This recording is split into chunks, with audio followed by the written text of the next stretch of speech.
Hi. Hello, ആരാ? അല്ല, ഞാൻ ശോഭനയുടെ ഫ്രണ്ട്. പറഞ്ഞില്ലായിരുന്നോ ശോഭന? ഇല്ല, ആരും പറഞ്ഞില്ല. ഞാൻ ശോഭനയുടെ ഒരു ക്ലോസ് ഫ്രണ്ടാ. കുട്ടിയെ ഞാൻ എവിടെയോ കണ്ടിട്ടുണ്ടല്ലോ. ചന്ദ്രാപ്പള്ളിയിലാണോ വീട്? ചന്ദ്രപ്പള്ളി? നമ്മുടെ കൊടുങ്ങല്ലൂർ അപ്പുറത്ത് അതല്ല? അല്ല. തിരുവനന്തപുരത്താണോ? അല്ല. പിന്നെ എവിടാണ്?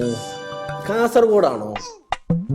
എവിടെയാണ് വീടെന്ന് ചോദിച്ചാ പോരെ? അല്ല, എനിക്ക് നല്ല മുഖപരിചയമുണ്ട്. ഞാൻ പക്ഷെ ചേട്ടനെ കണ്ടിട്ടില്ലല്ലോ. ഇല്ല, എനിക്ക് പക്ഷെ നല്ല മുഖപരിചയമുണ്ട്.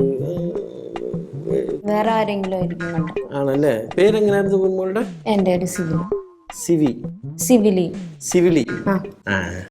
എൻ്റെ പേര് മുത്ത്. സ്നേഹമുള്ളവർ എന്നെ മുത്തണ്ണാന്ന് വിളിക്കും. എനിക്കും അതാ ഇഷ്ടം. കുട്ടി എന്നെ മുത്തണ്ണാന്ന് വിളിച്ചാൽ മതി. എനിക്ക് അത് കേൾക്കാനാ ഇഷ്ടം. കുട്ടി മാരീഡാണോ? ഞാൻ അൺമാരീഡാ കേട്ടോ. ഞാൻ മാരീഡാണ്. അത് മോശമായിപ്പോയി.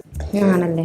കുട്ടിയെ പോലെ ഒരു കുട്ടിയായിരുന്നു എൻ്റെ സങ്കല്പത്തിലുള്ള ഒരു കുട്ടി. ഓ, അത് ഇപ്പോഴാണ് എനിക്ക് കണ്ടുമുട്ടാൻ പറ്റിയത്. പക്ഷെ അപ്പോഴത്തേക്ക് ഞാൻ എന്തായാലും മാരീഡാണ്. ആണല്ലേ? സെക്കൻഡ് മാരേജ് വല്ലതും നോക്കുന്നുണ്ടോ? ഇല്ല, നോക്കുന്നില്ല. മോശമായിപ്പോയി. അല്ല, ഹസ്ബൻഡ് നാട്ടിൽ തന്നെയാണോ ജോലി ചെയ്യുന്നത്? അതെ. വേണ്ടായിരുന്നു. കൊള്ളാം, നന്നായിട്ടുണ്ട്. അല്ല, ഞാൻ വിഷയത്തിൽ നിന്ന് തെന്നി മാറുന്നു. അതെ, കുട്ടിക്ക് ഇതൊക്കെ ഇൻട്രസ്റ്റ് ആണോ? അയ്യോ, അല്ല, ശോഭന എന്താ ഇവിടെ? അതല്ല ഞാൻ കണ്ടില്ല, ചോദിക്കട്ടെ, മുത്തുണ്ണൻ എന്താ ഇവിടെ? നിങ്ങളെയൊക്കെ ഒന്ന് കണ്ടേച്ച് പോവാന്ന് ഞാൻ കണ്ട് നിങ്ങൾ രാവിലെ വരുന്നതേ. ഞാൻ അവിടെ ചായ കുടിക്കാൻ നേരത്ത് കണ്ടായിരുന്നു. അപ്പം നിങ്ങളെ ഫോളോ ചെയ്ത് അങ്ങോട്ട് വന്നേ ഉള്ളൂ. ഈ കുട്ടി അറിയോ? ഞാൻ വന്നപ്പോൾ പരിചയപ്പെട്ടു. എനിക്ക് ഇഷ്ടപ്പെട്ടു കേട്ടോ. കാര്യങ്ങളൊക്കെ പറഞ്ഞിട്ടുണ്ട്. റെക്കമെൻഡ് ചെയ്യണേ. ഏത് പെൺകൊച്ചിന് ഇഷ്ടാവാത്തത്? എന്ത് ചെയ്യാനാ, സ്ത്രീകൾ എൻ്റെ ഒരു വീക്ക്നെസ് ആയിപ്പോയി. അല്ല, മുത്തുണ്ണ പോവാറായില്ലേ? അല്ല, എനിക്ക് ഇങ്ങനെ നിങ്ങളുടെ കൂടെ ഒക്കെ ഇരുന്ന് കുറച്ചു നേരം കാര്യങ്ങളൊക്കെ പറഞ്ഞിട്ട്. അല്ല, ശോഭന എന്താ ഇവിടെ? ഞാനൊരു പ്രൊഡക്ഷൻ യൂണിറ്റ് തുടങ്ങുന്ന കേട്ടായിരുന്നോ? പ്രൊഡക്ഷൻ യൂണിറ്റ് എന്ന് പറയുമ്പോൾ ചപ്പാത്തിയൊക്കെ ഉണ്ടാക്കി വിൽക്കുന്ന പരിപാടി. ഞാൻ ഏറ്റവും ലിങ്ക് ചെയ്തിരിക്കുന്നത് എന്ത് പരിപാടിയായിട്ടാണ് കണക്റ്റഡ് ആയിട്ടിരിക്കുന്നത്? എന്താ നീ മറ്റേ നുണയും കൊതിയും പറഞ്ഞ് നടക്കുമല്ലായിരുന്നോ അവിടെ? അല്ലെങ്കിലേ തന്നോട് വന്നിട്ട് കാര്യമില്ല. Cinema, media. മനസ്സിലായി. അപ്പൊ പ്രൊഡക്ഷനിലേക്ക് കയറിയാലോ എന്നൊരു ചിന്ത. സിനിമ പ്രൊഡക്ഷൻ എല്ലാം അതിനൊക്കെ ബുദ്ധി വേണ്ടേ? നീ എന്നാ ചെയ്യും? തല നിറച്ചും ബുദ്ധിയാണ്. ഓ, ആണല്ലേ? ശരി, വയ്യ. കത്ത്. അപ്പൊ ശരി, ഞാൻ ഇറങ്ങുവാണേ. വേഗട്ടെ. വിളിക്കാൻ പറയാം. ആ, പിന്നെ വിളിക്കാൻ കേട്ടോ. ശല്യമൊന്നും ആയില്ലല്ലോ അല്ലേ? എന്ത് പറയായില്ല. ഇവിടെയുള്ള എല്ലാം ഇങ്ങനെയാ, എന്ത് പറയാനോ. ഏകദേശം വളഞ്ഞു വന്നതാ. അതിന് എന്നാ പറ്റി? എടാ, നീ എന്നാ ഇവിടെ വന്നിരിക്കുന്നേ? എനിക്ക് പിന്നെ അവിടെ പോസ്റ്റ് അടിച്ചിരിക്കാൻ പറ്റും. അല്ല, നിങ്ങൾ പോയിട്ട് നിങ്ങളുടെ കാര്യങ്ങളൊക്കെ എന്തായി?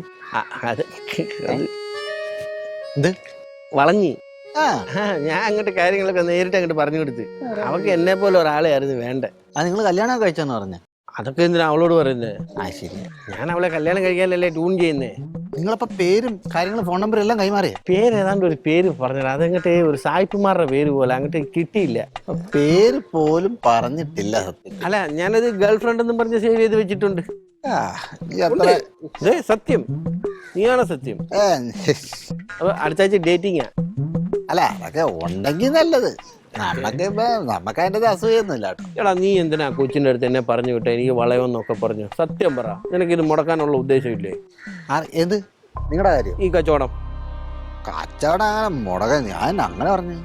എനിക്ക് എന്തോ തോന്നുന്നു, നീ അല്ലാതെ ഇത്രയ്ക്ക് ഉത്സാഹിച്ച് ഒരു പണി ചെയ്യുന്ന ഞാൻ കണ്ടിട്ടില്ല. നിനക്കിത് എന്നെ കൊണ്ട് ചെയ്യിപ്പിക്കാൻ ഭയങ്കര പ്രോത്സാഹനമാണല്ലോ. അങ്ങനെ തോന്നിയാ? എനിക്കെങ്ങനെ തോന്നി? അല്ല, അങ്ങനെ തോന്നിയെങ്കിൽ ചിലപ്പോൾ ശരിയായിരിക്കും കേട്ടോ. കാരണം എനിക്കിതുകൊണ്ട് വലിയ ഗുണമൊന്നുമില്ല. മാത്രമല്ല സുബുവിനും വലിയ താല്പര്യമൊന്നുമില്ല. പിന്നെ നമ്മളതിൻ്റെ അകത്ത് വലിയ ഇൻട്രസ്റ്റ് കാണിച്ചിട്ട് തന്നെ കാണിക്കാണ്. അത് നിങ്ങളെന്തിനാ വന്നത്? നിങ്ങളിത് മുടക്കാൻ തന്നെയല്ലേ വന്നത്? എടാ, എനിക്ക് താല്പര്യം ഉണ്ടായിട്ടല്ല. എൻ്റെ പെണ്ണുമ്പോൾ അങ്ങോട്ട് സമ്മതിക്കുന്നില്ലടാ. ഈ പെണ്ണുങ്ങൾക്ക് എന്താടാ ഇങ്ങനെ? ഈ ലൊക്കേഷൻ പരിചയമുണ്ടോ? ഇയാള് മേരി, ഇത് നമ്മുടെ പ്രൊഡക്ഷൻ ഹൗസ്. എടാ, ഇത് ഇപ്പൊ നമ്മള് പോയിട്ട് വന്നില്ലേ? അതെ. അവിടെ ശോഭന എന്ന് പറഞ്ഞ ശോഭന, നമ്മുടെ കൊച്ചാ ശോഭന. നിങ്ങൾക്ക് അറിയാവോ? ശോഭന കാണാൻ വന്നാണോ? അതെ, ഞാനൊരു ഫണ്ടറാണേ. അപ്പൊ കുറച്ച് ഫണ്ട് അവരുടെ ഓഫീസിലേക്ക് ഫണ്ട് ഇറക്കാന്ന് പറഞ്ഞിട്ടുണ്ടായിരുന്നു. ആള്. ആ അതെ അതെ അതെ. നിങ്ങളായിരുന്നു അപ്പൊ കാശ് മുടക്കാൻ വന്ന ആള്. നിങ്ങക്ക് നേരത്തെ പരിചയമുണ്ട് അല്ലേ? പിന്നെ ശോഭന നമ്മുടെ അടുത്ത ആളാ, നമ്മുടെ കൂട്ടുകാരന്റെ സ്വന്തം ഭാര്യ. ആ അപ്പൊ എനിക്കിനിപ്പോ ലൊക്കേഷൻ തപ്പി പോണ്ടല്ലോ. ആ അത് വേണ്ട, പക്ഷെ പറയുന്നോണ്ടൊന്നും തോന്നരുത്. എന്ത് പറ്റി? മൊത്തത്തിൽ ഉടായിപ്പാ. അല്ല അങ്ങനല്ല, നമ്മള് നേരത്തെ അറിഞ്ഞിരിക്കണോ, അതായത് കാശ് മുടക്കുമ്പോഴത്തേക്ക് കാശ് നഷ്ടപ്പെടരുതല്ലോ. എന്റെ കൂട്ടുകാരനായതുകൊണ്ട് പറയുന്നതല്ല, പൈസയുടെ കാര്യത്തിൽ അവനും കണക്കാ, അവന്റെ ഭാര്യയും കണക്കാ. രണ്ടുപേരും നാട്ടുകാരെ മൊത്തം പൈസയും വാങ്ങിച്ച് പറ്റിക്കുന്ന ടീമുകളാ. നിങ്ങൾക്ക് തിരിച്ചു കിട്ടണ്ടല്ലേ ഇത്? ഒരു വർഷത്തിനുള്ളിൽ തിരിച്ചു കിട്ടേണ്ട കാശാണല്ലോ. ഒരു വർഷം അല്ല, ഒരു 10 വർഷം ആയാലും നിങ്ങൾക്ക് കാശ് കിട്ടാൻ പോകുന്നില്ല. അവര് ഞങ്ങളുടെ നാട്ടിൽ മൊത്തം എല്ലാ ആൾക്കാരെയും പറ്റിച്ച് ഇങ്ങനെ കാശ് വെട്ടിക്കലാണ് അവരുടെ മെയിൻ പ്രധാന പണി.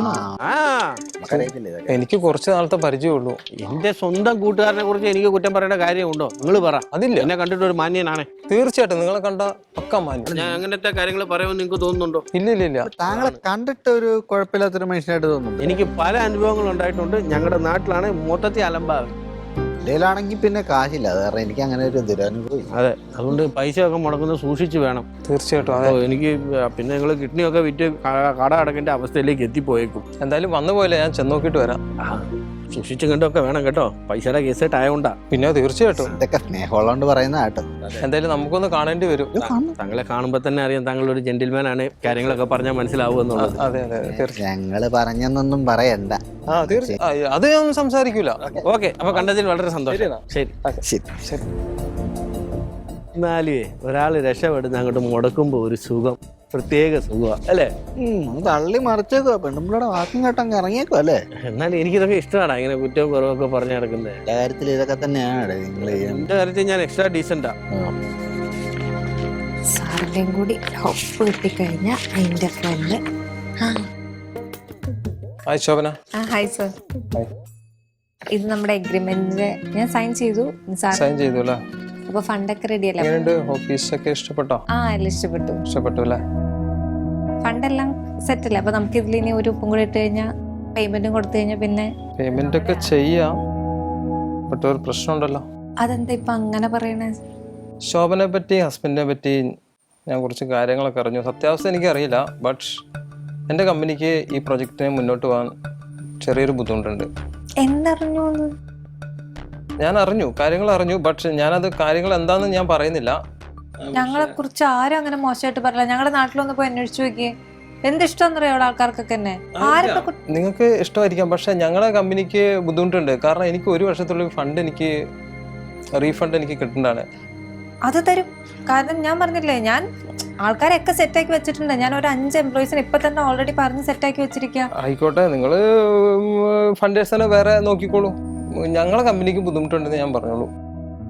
നിങ്ങൾ നിങ്ങളെ പ്രശ്നങ്ങളൊക്കെ ഡീൽ ചെയ്തിട്ട് നിങ്ങൾ എന്താന്ന് വെച്ചാൽ തീരുമാനിച്ചോളൂ. പ്ലീസ്. സോറി. അയ്യോ അങ്ങനെ പറയില്ലേ, ഞാൻ എനിക്ക് താല്പര്യമില്ല. ഞങ്ങളെ കമ്പനി വലിയ ഫണ്ടേഴ്സ്, വലിയ കമ്പനിക്ക് പൈസ കൊടുക്കുന്നതാണ്. കാരണം എനിക്ക് ബുദ്ധിമുട്ടുണ്ട്. Okay, sorry sir. ഒന്നും കൂടെ നമുക്കൊന്ന് ആലോചിച്ചിട്ട്, സാറിന് ആരും എന്തോ പറഞ്ഞ് പറ്റിച്ചേക്കാ, നമുക്കൊന്നും കൂടെ ഒന്ന് ആലോചിച്ചിട്ട് പറയുന്നേക്കുന്നു. എനിക്ക് ഈ സ്ത്രീകളെ ഒന്നും ഹാൻഡിൽ ചെയ്ത് വലിയ പരിചയമില്ല. ഞാൻ പോയി ആശ്വസിപ്പിക്കാം അവളെ. ഇവിടെ തനിക്ക് ഇപ്പൊ എന്തിന്റെ സുഖേടാ? തനിക്ക് പെണ്ണും പിള്ളേരൊക്കെ ഉള്ളതില്ല. എടാ അതുകൊണ്ടല്ലടാ കാര്യം. ഒരു സ്ത്രീകളെയൊക്കെ ഹാൻഡിൽ ചെയ്യാൻ ഒരു രീതിയുണ്ട്. ശോഭനയൊക്കെ എനിക്ക് അറിയാം ഹാൻഡിൽ ചെയ്യേണ്ടത് എങ്ങനെയാന്ന്. അതൊക്കെ എനിക്കും അറിയാം. നിങ്ങൾ ഇംപ്രസ് ചെയ്യാൻ വേണ്ടി നോക്കാം, ഞാൻ ഇത് നൈസായിട്ട് ഹാൻഡിൽ ചെയ്തോളാം. ഇംപ്രസിനൊന്നും അല്ലടാ, അവളെ ഒന്ന് ആശ്വസിപ്പിക്കാനാടാ. ഞാനൊന്ന് പോയി കഴിഞ്ഞിട്ട് നടന്നില്ലെങ്കിൽ ഞാൻ സെറ്റാക്കി ഞാൻ പറയാം.